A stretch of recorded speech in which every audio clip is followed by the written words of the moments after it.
Welcome back to Male Choices. Today we're tackling a rising trend that's got modern women in an uproar. Men are stepping away from dating and relationships altogether.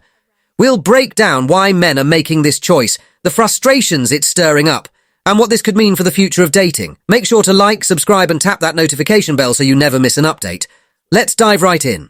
50 guys in 3 years, and not only did it break my soul, but I wrote an article about it for Medium. It's a really fucking long article because it goes through each of the 50 guys, but I'm going to try and give you the TLDR. For a bit of backstory, when I started dating these guys, I had just come out of a year-long relationship with a really great guy who really cared about me, but our values just did not align on many things, and I just knew we had no future. But my guard was down because I'd just been in a trusting relationship and I was not ready for what awaited me in the single world. So the first guy was someone I met in real life, and my friend was dating his friend, so they set us up, and he seemed amazing at first. He was like a hopeless romantic who really wanted a relationship, and we had like 3 really nice months until he just turned cold as fuck and turned out he was just a compulsive liar, emotionally unavailable, not over his ex, the mother of his child.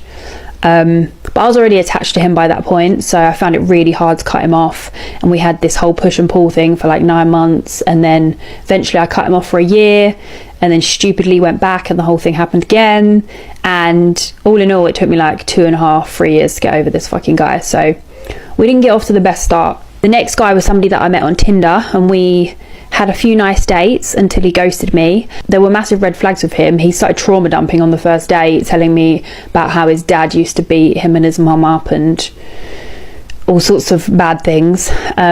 He eventually ghosted me, so that was the end of that anyway, but he did pop up a few years later and his life was still in chaos. Like, his mum was recovering from cancer, his granddad was dying from cancer, and he told me that his ex and his best friend had just run off together.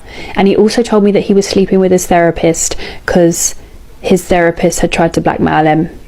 So yeah, this boy was just chaos, and that one was never going to go anywhere. Number 3 was a guy that I met on Tinder, and we went for a walk in the park. Bearing in mind this was all in lockdown, so our humour just did not gel on the day, and it made the whole thing awkward. He was really nice looking, but again he was just another one that started trauma dumping on the first day. Like, he told me how he'd been hospitalised for alcoholism and how his sister had all these gambling issues and had like been stealing money from the family and all of this stuff. And after our date he actually didn't speak to me for a few days, so when he eventually did pop up I just used that as an excuse to be like, nah, I don't want to go out again. He actually popped up a whole year later as well and asked if I wanted to go out, and I just said I wasn't dating.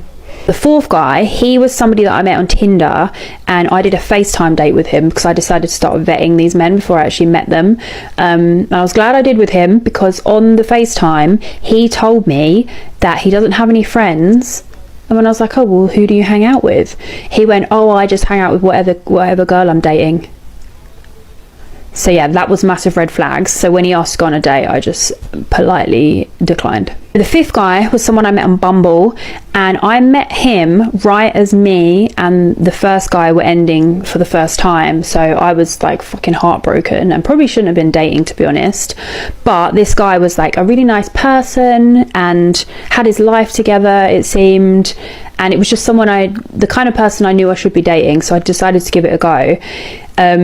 The attraction wasn't really there because he was so nice. I was just hoping it would come, and the sexual attraction definitely was not there.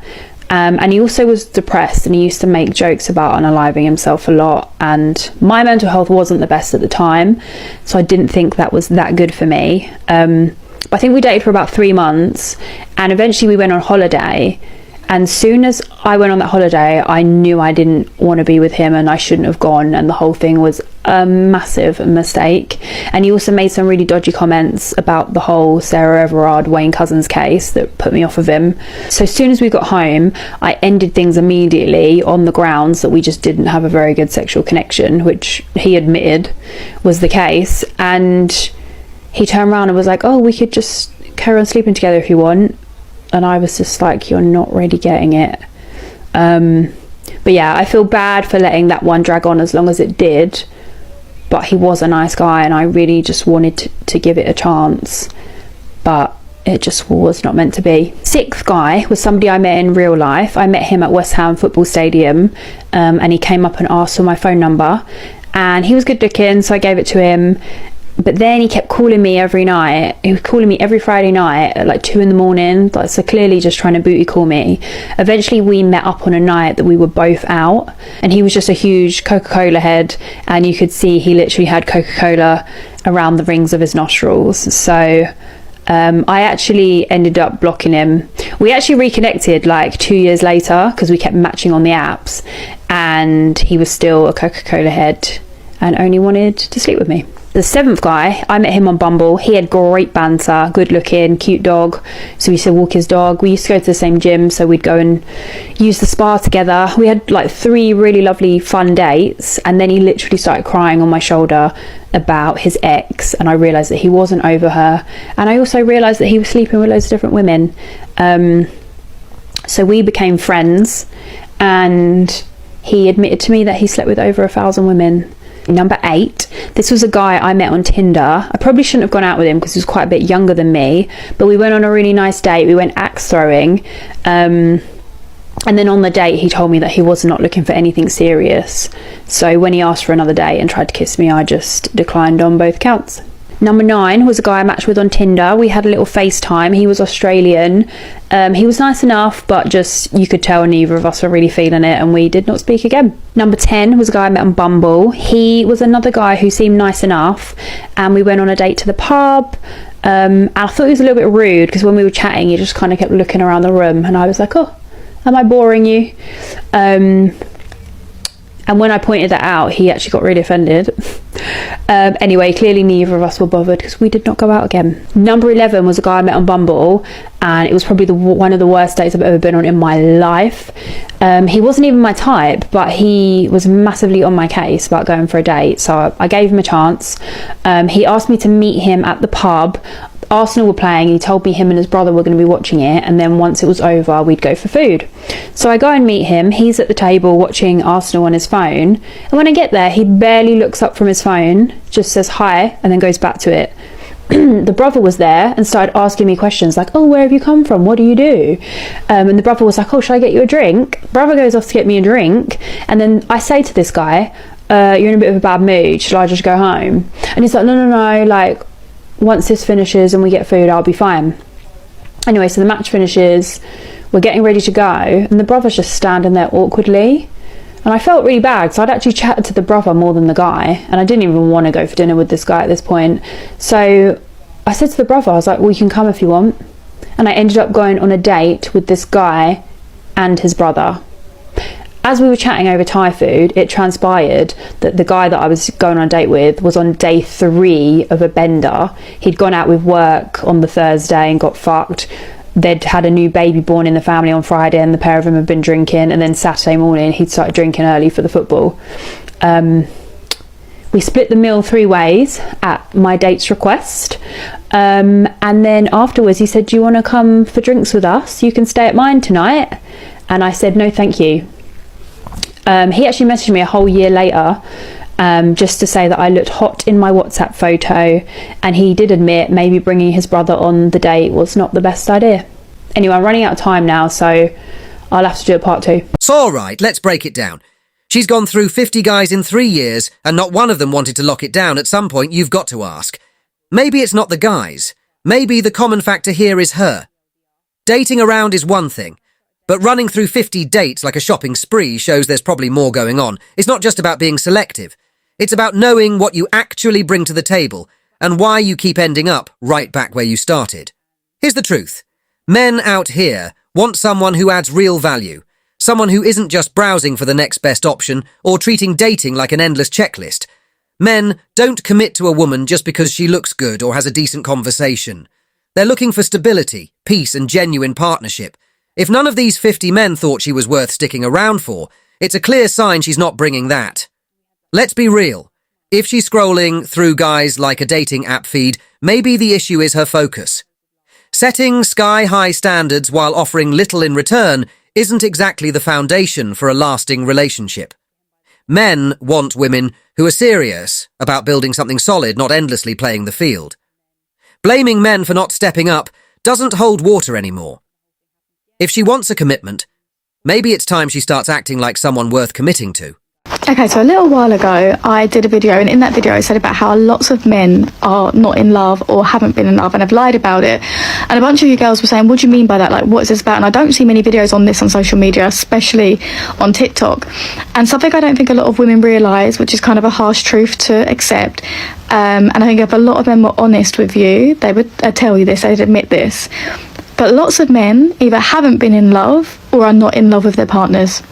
And I'm saying this from speaking to lots of men, and the amount of men that have said to me, yeah, actually I've never really been in love, I've just sort of said it because I thought it was the right thing to say, or I said it because she told me, or I said it because I thought that it would come eventually. The amount of men that have openly told me that they're married but they've settled because they couldn't get the woman they wanted, or they didn't get the woman because they set a standard the guy wasn't trying to reach or work for or work towards, so he'd rather lose her and have somebody easier, confirming the taxi cab theory. I know men that have been in love with women and they've got rid of them because they wasn't ready in time, and then again, taxi cab theory, they've waited for somebody who is wanting the same things around the same time as them, more strategy based rather than love based. Whereas lots of women, they won't be ready for a relationship, but they'll meet a guy, they'll fall in love and they'll make it work. Lots of men, they'll have the girl of their dreams, but they won't be where they want to be in life, so they'll get rid of her, spend the whole life being heartbroken, get a woman they don't truly love, waste her time and their own, and be kind of like miserable but keep it together for the kids. Another thing a lot of women don't realise, lots of men are in very unhappy relationships and marriages but only stay for the children, thinking that that's somehow better, even though your kids can pick up on it, but that's a video for a different day, when they're not been in love. And the amount of men that I've dated and they've been like, yeah, I thought I was in love before but actually I wasn't, or men will lie and say stuff like, you know how often guys will be like, oh, I don't finish from below, so you try harder. Lots of men will be like, oh, I didn't love anyone till you, because a lot of these men want you to feel special. That one's a lot rarer. Like, most men are not going around being like, oh, I've never been in love until you. That's more like very narcissistic based, but it does happen. But there are lots and lots of men who don't know what love feels like. I know so many men that say, I don't know what it's like to be in love, or I'll say to them, have you been in love? And they'll be like, I think so. And I'm like, it's a bit like an orgasm. If you don't know, you haven't. And it's really sad. A lot of men are too scared to fall in love because they don't want to have that level of vulnerability, because it means they could be hurt. So instead they choose to be with women that they're either not going to fall in love with because it's safer, or they was in love when they were younger and it ended and they got hurt, so they just decide to emotionally distance themselves as they get older. And out of all the men I've spoke to, I would say 70% of those men have told me they said I love you and they didn't mean it. They said I love you to a woman because she said it first, or because they thought it would develop. And unfortunately, as sad as it is, I'm not trying to be a negative Nelly and put a dampener on things, but there are lots of men that don't love their wives. Another reason why I like being single and wouldn't want to be with somebody unless we both equally loved each other, and I am very at peace with that decision, because as a woman, you know the amount of times where you go to bed stressing out as fuck, and most women I know that are stressed or in relationships, it's not worth it until you find somebody like you genuinely feel like you can make a go of things with. But yeah, a lot of men are very, very scared to be vulnerable, so don't even fall in love. And there are lots of men who lie and say they love you even when they don't, and I think that's really, really sad, but it's true. Listen up, here's the truth. A lot of these women are mistaking obsession for love, and they can't even see the difference. They think they're head over heels for the guy. But in reality, they're just fixated. It's like they've watched one too many episodes of You, getting all wrapped up in this fantasy, convincing themselves it's love. But what they're really doing is building this guy up like he's some kind of hero. Newsflash. Obsession isn't love. It's just an unhealthy fixation. Men don't do this. We're straightforward, looking for someone who adds value to our lives, someone who keeps things simple, without the emotional roller coaster. A man values the woman who makes his life easier, the one who cooks, who's got his back with bills, and knows how to keep things smooth. But here's where women mess it up. They chase after this fake, deep connection, caught up in the fantasy of who they wish he was, rather than who he actually is. And guess what?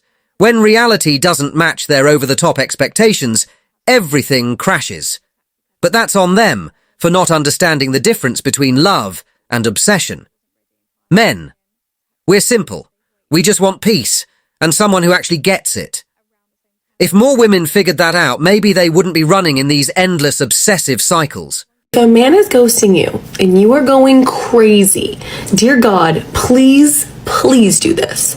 When a man ghosts you, as a female, we have an urge for some reason, something's telling us inside that we need to tell them that we saw something. We saw something with them, or we thought that they led us on, and we want an explanation.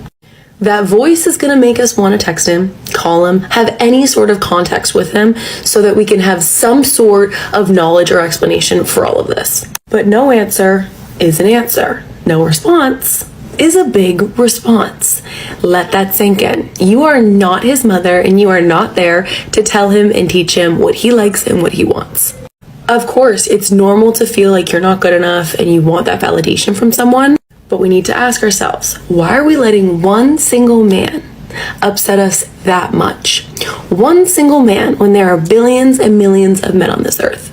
We all have a choice. And that man had a choice. He had a choice to either explain to you that he is going to go ghost, that something's happening in his life, that you are not the one. Whatever that reason may be for his ghosting, he had a choice to tell you that and be a man. But he chose that easy way out. He chose to just ghost you and never respond. And what on earth does that say about him? Him not respecting your time, him not giving you any explanation to anything, him choosing the easy way out. This man has clearly some sort of issue without being able to be a man and step up to the plate and explain himself physically, emotionally, whatever that may be. But this would happen sooner or later in the relationship if you ever get there. He would take the easy way out. Maybe he'd take the easy way out and do something stupid. Maybe he would take the easy way out again and then ghost you further down the road. If you hop back into that conversation and says hello after a month's time or after a year's time, please, girl, do not let him waste any more of your time, because if he's choosing the easy way out now without respecting you, he's gonna do it again. And let's save ourselves from that. Some men don't just ghost for no reason.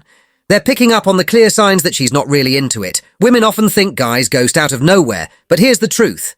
If she's slow to respond, inconsistent, or just not putting in the effort, he's going to notice. Men aren't mind readers, but they can tell when the enthusiasm is gone. Why would he keep chasing someone who's not interested? Some women think playing hard to get will reel him in, but most men don't have time for games. If he's seeing a lack of genuine interest, he'll simply respect his own time and move on. Ghosting isn't about avoiding responsibility. It's about self-respect. He's not sticking around for mixed signals or to be a backup plan. If she's not matching his energy, he's out. Men face rejection all the time, but they won't waste time on someone who can't give them the same in return. So if she's acting cold or uninterested, she can't be surprised when he walks. He's just protecting his peace and moving on from something that's clearly going nowhere. My biggest flex is that my ex of when I was 18 years old goes to my gym right now. And he's the only person who has ever broken up with me. And I've only gotten hotter since. Literally throughout the years, hotter, hotter, hotter. And I look my best now, and I'll probably look even better in 5 years. But he gets to see me glow up throughout the years and know that he fumbled. It's the same old story. She's out here acting like her ex messed up, but deep down he's the one who dodged a bullet. That confidence she's flaunting, pure narcissism, and men see through it. She probably thinks he's sitting around regretting everything, while in reality, he's living his best life. Drama-free. When a guy decides to walk away, it's because he's done. No games, no second guessing. Here's the kicker. If she's still talking about him, it's clear she can't move on. And that's all the proof anyone needs. Attitude is everything. If all she's got to offer is a toxic outlook wrapped up in a pretty package, no man is going to stick around. The second someone mentions my ex, he's already mentally checked out and moved on, busy enjoying his newfound peace. Men don't stay for just looks. They value attitude, respect, and how a woman carries herself. If she's bitter, living in the past and masking insecurity with a false sense of confidence, he's out. And when he walks, he's not looking back.